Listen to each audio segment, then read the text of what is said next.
The Rebel Capitalist Show. It seems like we've gone from having to answer economic questions to having to answer political questions because so much of the economy is now tied to government spending. And so I think a lot of my viewers assume that we're just going to get limitless stimmy checks and universal basic income, and Biden is just going to go from a $1.9 trillion package to a 3 trillion to a 5 trillion to a 10 trillion to a 20 trillion. It's never going to end. But you have a little bit different view. You think he's going to get some gridlock there, and that's not going to be a reality. Can you explain that a little further? Well, he has, his hold over the House and the Senate just is very narrow. He's 50-50 in the Senate. That means he needs Senator Joe Manchin to go along with whatever he does, and Manchin is more of a moderate Democrat. And then he has a five member lead in the House of Representatives, so he needs to get almost every Democrat on board. But even a greater question is, how much more debt can the bond market tolerate? We do have some, the construct of the economy in the United States is artificial. It's all artificially engendered. I mean, if we actually had a real economy, what do you think the cost of money would be if the Fed were to announce tomorrow? In fact, the Fed has a meeting today. This is being recorded on Wednesday. If the 2:00 press release said the Federal Reserve is now no longer expanding its balance sheet to zero and market rates will prevail, what do you think would happen? I mean, what do you think would happen to the stock market? What do you think would happen to the real estate market? So it would be an absolute depression like we've never seen before. So everything is artificial. And like I said before, we had $6 trillion in borrowing that was almost all monetized by the Federal Reserve in the last year. That's completely artificial. So when that ends, I assume that the bond market will at some point no longer tolerate deficits and debt. We know we have $28 trillion national debt right now. Total debt in the United States is 400%. 400% of GDP. That's an all-time record high. It's a little bit higher than it was at the nadir of the Great Recession in early 2009, late 2008, early 2009. So how much more debt can we withstand, especially in the context of the fact that the Fed will announce its tapering, in my opinion, probably later this summer. Why do you think they'll do that? That's definitely contrarian. So I said they'll announce the tapering. They will say, I believe the next few non-farm payroll reports will be blockbuster reports. Over 1 million jobs in the leisure and hospitality sector. Now, the good news there, of course, people getting back to work, but those are very low wage jobs. So that will bring down the unemployment rate, but the employment cost index will also not get out of control because they're traditionally low wage jobs. You're not hiring people and lawyers and doctors and so much on Wall Street. You're hiring people who are food service workers, and they tend to be lower wages. So you'll bring down the employment cost index a little bit. Labor wages won't go out of control, but they will be higher, but not out of control. But when you say, Mr. Powell says he wants to see significant progress towards rehiring all those people that got laid off during the pandemic. Well, a lot of that is going to be past us by the fall. And I think instead of actually raising interest rates, which is probably not going to happen, I don't think it happens. In fact, I'll go out on a limb and say, I don't think Mr. Powell will raise rates at all this cycle. I think he's going to stay at zero until we have our next recession. Okay? He said, you look at the FOMC dot plot, there really isn't a rate hike until 2024. I think we have a very big problem in this country, a deflationary problem in this country before then. So he's going to stay at zero. But he will announce the taper because there will be substantial progress towards meeting his goals of rehiring and bringing down the unemployment rate. The taper will probably start next year, 2022, and end by the end of the year. When you say taper, you mean he'll reduce the 120 billion that he's buying right now, or he'll start selling? No, the Fed will never sell a bond in its life. The Fed will reduce the expansion, the rate of increase in its expansion. So it'll go from probably do 10 billion a month. So it'll take a year to get down to zero.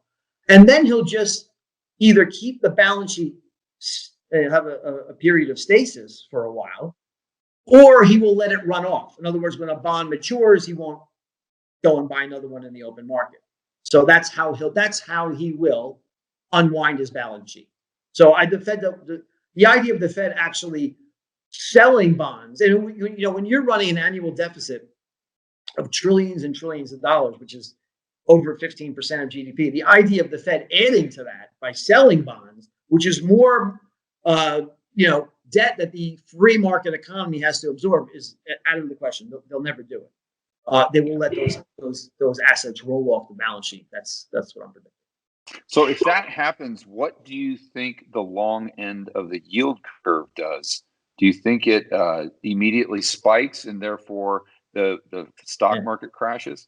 So I look at it this way. I think short-term rates will rise on the announcement, and we'll have another taper tantrum where rates rise across the yield curve temporarily, very temporarily. And then I think we enter into a period of disinflation, which would bring down long-term rates bring them lower. So it will be just a temporary spike as they say, oh my gosh, the free market now has to take control of the bond market, and that's going to be disastrous in the short term. But then we realize, hey, wait a second, what does the real estate market and stock market do when interest rates spike? Well, they'll collapse, which will bring rates down. Okay, so if our economy is built on asset bubbles, and I think the main asset bubble being the stock market, if that goes down by 20, 30, 40, 50%, that's going to crush the purchasing power of the average baby boomer, where the majority of the wealth is concentrated, and therefore nominal GDP's got to take a hit. So how far down do you think the Fed or the central planners can allow the stock market to go before they step in, reverse course, and takes just more extreme measures? Yeah. So I thought about that a lot. And I think that number comes to my head about 30%. I think if the stock market went down 10 to 15%, maybe even perhaps 20%, the Fed might enjoy that because, Mr. Powell is feckless, but he's not an idiot. Okay. He's not completely inane. He understands that we're in a bubble in the stock market. He can't avow, he can't admit to that on his press conference, but he understands that prices in real estate and in equities have to come down. It would be healthy for the economy. So I don't think he would panic for a move that was 15 to 20%. But if the move lower on the S&P 500 goes to 30%, that would be enough to freeze up all of the credit markets. So all of the short-term money markets would freeze, repo markets would freeze, junk bond market issuance would freeze, and that would be enough to get him off the sidelines. The question I have is, if this occurs in 2022, which is my prediction that it will occur in 2022, probably in the teeth of the taper, sometime in that time frame, especially if we don't get $6 trillion of new stimulus coming from the government that has to be monetized by the central bank. Then you're going to get this period of deflation. So disinflation will morph into deflation. And then the question is, and here's the salient question: if Powell says we're going back into QE and we're buying junk bonds in a big way, does the long end of the bond market respond positively? In other words, do prices go higher and yields come down, as they always have done since 1987? Every time the Fed has gotten involved in markets, it's because of a deflationary crisis where asset prices fall, right? Correct? So they are trying to reflate asset bubbles and reliquify credit markets. If that has been what's been inculcated to investors' minds, Fed comes in, they have the massive QE program, with lower interest rates, and the recession begins to be turned around. It's ameliorated, mollified, and then we start heading higher. Right. But if Powell does it in 2022, he will have zero room to lower interest rates. Let's just start there.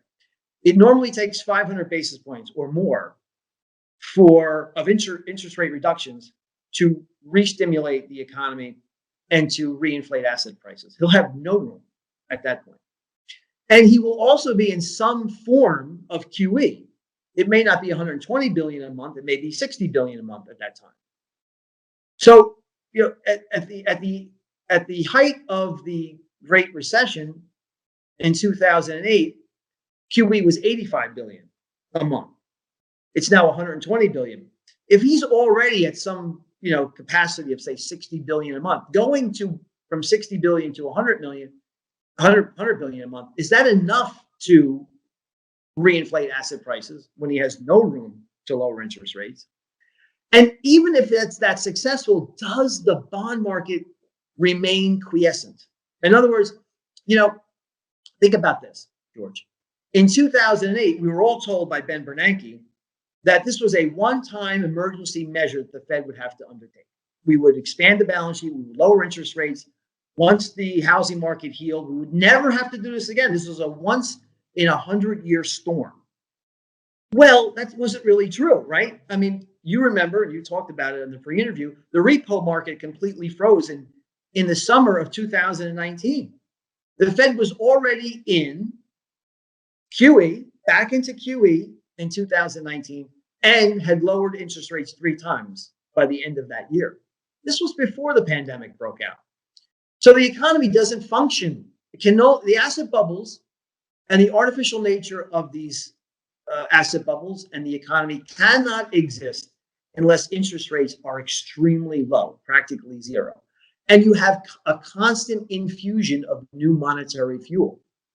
So now that Wall Street knows, hey, listen, I believed you could get away, Federal Reserve. I believe you can get away with all this monetary inflation and deficit spending because deflation was our primary problem.